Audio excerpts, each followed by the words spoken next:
भोपाल से ही खबर आपको बताते हैं, फर्जी स्टैम्प कारोबार का भांडाफोड़ हुआ है। मृत वकीलों की मोहर लगाकर फर्जीवाड़ा का खेल चल रहा था।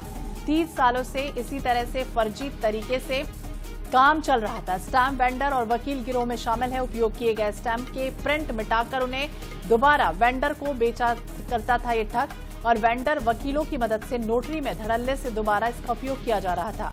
पुलिस ने 3 स्टैम्प वेंडर, 2 वकील, दलाल समेत 10 लोगों पर मामला दर्ज किया है। वकील और दुकान संचालक फरार है। फिलहाल आरोपियों से लाखों रुपए के फर्जी स्टैम्प टिकट मिले। तो मध्य प्रदेश की राजधानी भोपाल में फर्जी स्टैम्प कारोबार का भांडाफोड़ हुआ है। मृत वकीलों की मोहर लगाकर इस तरह से फर्जीवाड़े को अंजाम दिया जा रहा था। 30 सालों से ये जो खेल है वो चल रहा था। गिरोह में स्टैम्प वेंडर, वकील भी शामिल बताए जा रहे हैं। गौरव गुप्ता एक बार फिर से हमारे सहयोगी हमारे साथ जुड़ गया है। गौरव, 30 सालों से खेल चल रहा था और किसी को कानो कान खबर तक नहीं लगी।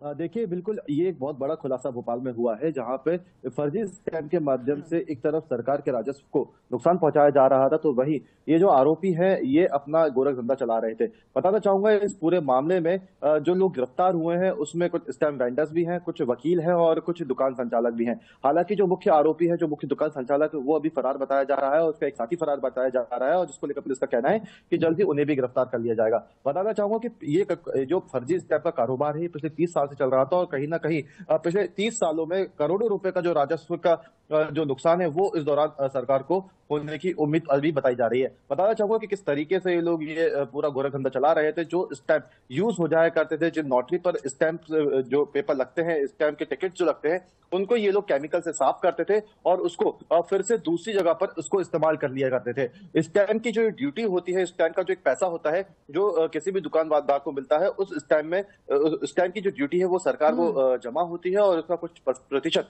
दुकान संचालक को मिलता है। लेकिन जब ये फर्जी स्टैंप टिकट का इस्तेमाल करते थे, तो जो पैसा उस स्टैंप का इन दुकानदारों को मिलता था, इन संचालकों को मिलता था, पूरा का पूरा पैसा इनकी जेब में जाता था, और कहीं ना कहीं जो ये पूरा पैसा है ये आपस में ये सभी लोग बांट लिया करते थे। अब अंदाजा ये लगाया जा रहा है कि जब इतने लंबे समय से ये पूरा गोरख धंधा चल रहा था, तो कहीं ना कहीं करोड़ों रुपए का जो पूरा घपला है वो लोगों ने किया है। अभी फिलहाल पुलिस जो है लोगों से पूछताछ कर रही है और ये पता लगा रही है कि आखिर ये जो यूज्ड स्टैम्प्स हैं ये लोग किस तरीके से कलेक्ट करते थे, किस तरीके से इसका इस्तेमाल करते थे, और वाकई में ये कितने सालों से इसका पूरा जो गोरख धंधा है वो चला रहे थे, और इस पूरे गिरोह में और कौन कौन शामिल है। अपने आप में चौंकाने वाली बात ये भी है क्योंकि लंबे समय से ये पूरा गोरख धंधा चल रहा था और आज तक कभी किसी को कानों कान खबर नहीं हुई है। जबकि जितने भी स्टैम्प्स होते हैं उन सबका एक रिकॉर्ड भी होता है, उन सबके रिकॉर्ड उसके रजिस्टर्ड में रिकॉर्ड होते हैं, सरकारी रिकॉर्ड होता है, लेकिन उसके बाद भी कभी इस पर किसी की नजर नहीं पड़ी। ये बड़ा आश्चर्य है और अब देखना होगा क्या कुछ आगे कार्रवाई होती है। नजर बनाए रखिएगा। बहुत बहुत शुक्रिया तमाम जानकारी के लिए।